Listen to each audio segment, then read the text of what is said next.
Obamacare continues to be right at the forefront of many people's thinkings, whether you're Republican or Democrat. There are many people pointing out a new Congressional Budget Office report which says, wait a minute now, there's a lot of money being spent. Other side comes back and says, hang on, money is actually being saved. This, while everyone waits for the Republicans to come up with an actual, firm plan to either repeal or replace Obamacare. That and a whole lot more from the world of politics. Pleasure once again to welcome in veteran political analyst Dick Morris joins us here in the studio. Good to see you again, Good Dick. to be here. This is interesting because the Congressional Budget Office comes out, they call it a bombshell report, says the cost will be much higher than expected. It's going to be lower than expected. They're talking about much higher than expected is what they're saying. The ACA, according to them, will be much higher than expected, but according to another report, the ACA will cost 20% less. Okay. Wait a minute, Dick. This is what I'm saying. There seems to be a real confusion here about this CBO report. What exactly is it telling us? Well, I have not read it, but I'm of the opinion that it said it would cost less. But the reason it might cost less is that Obamacare has not attracted that many signups. And so there are not that many people who want it. And most of the people, many of the people who are unearthed by the publicity don't go to Obamacare, they go to Medicaid. So we have had about 8 million people enrolling new people in Medicaid and about 8 million in Obamacare. Now, people had thought Obamacare would be dominant and Medicaid a little bit of a throw-in. So when they say the cost will be less, they're saying, yeah, the cost of this fork will be less, but the cost of the other fork will be more. The total cost will probably be higher. Is this what happens here? Because apparently, and what I'm reading here is from Media Matters, which is a left-wing media site, talking about, and they're saying conservative media says more expensive. CBO says cheaper right now. Yeah. So I guess we're all still searching for the facts into where this all walks in. I think the facts are that, and this is not relevant to the statement, but I know the underlying facts. The Affordable Care Act, Obamacare, is going to cost less than projected because there are fewer people signing up. Medicaid is going to cost more than expected because there are more people signing up. See, there's what's missing. The total will be a little bit more. Okay. And the problem is that Medicaid is 10% funded by the states, and that won't kick in for a few years. But when it does, goodbye education, goodbye teacher pay raises, goodbye all of that. They'll be scrambling to come up with the Medicaid money. I mentioned the fact that there's always that look of finding that replacement. I think the voters are looking for it. The Republicans still say that we're going to have it. They want to know where is that and when's it going to take place? Well, the Republicans have passed a bill in the House. In the House, yes. Yeah, and I think that if Obamacare's subsidies are thrown out by the court, it'll pass the Senate as well. And it's a very good bill. It says we're going to keep certain aspects of Obamacare. Pre-existing conditions will be covered. Can't raise rates if someone's sick, can't discharge the coverage if they're sick, but no mandatory insurance and no mandatory employer coverage. If you want insurance or your employer wants to give it to you, we'll give you tax credits, which will help you afford it.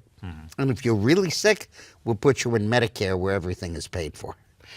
That's a pretty good bill. That is a pretty good bill. Now, let's get back to the president here and what you and I talked about a little bit before we came on the air here, and that's the American Opportunity Tax Credit. And a lot of that came out of the president's State of the Union address. This is so incredible.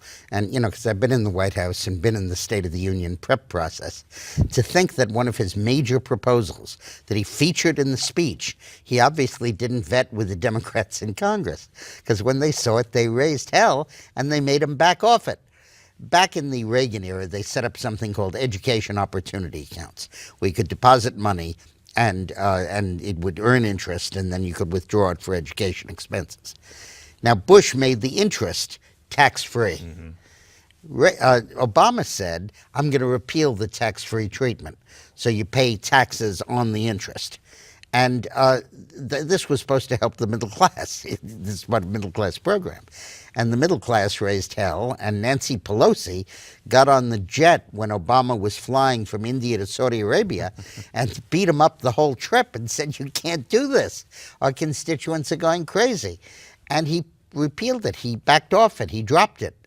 To have a president drop a proposal in his State of the Union message 1 week after, because of pressure from his own party, That is pretty unprecedented. You know, something else that has caught a lot of people here, and that you read. I'd have been fired if that had happened on my watch. No, I think a lot of people. Dick, let's put it this way: had anybody, a lot of people would have been fired, but for whatever reason, these are the people who are allowed to continue working at this point. Because the more you hear from the president and things that are done, that are not done, you wonder who's actually working with him and who's helping to set his schedule. Sometimes, the immigration issue comes up right now because the more that you read, you will hear people who are screaming from the right saying, our lawmakers in Washington now, you have caved on immigration. You are not doing what you promised that you would do, and we elected you at the midterms. What's the reality? Well, the reality is we didn't win the presidency. We just won the Senate.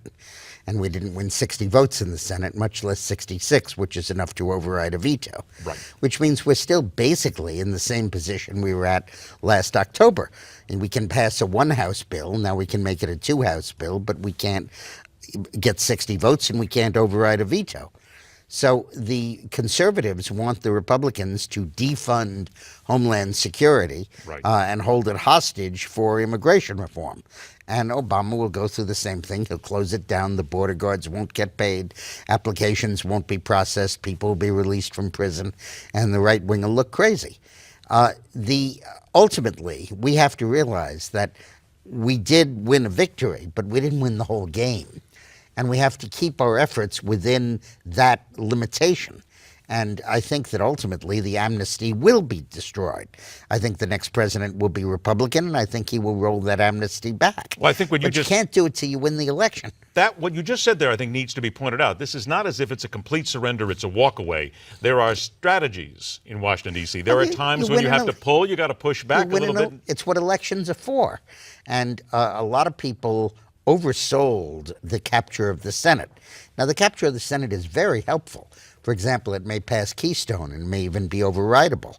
It's going to make Obama veto a lot of bills that are going to look very bad when he runs for re-election, probably including the repeal of the amnesty.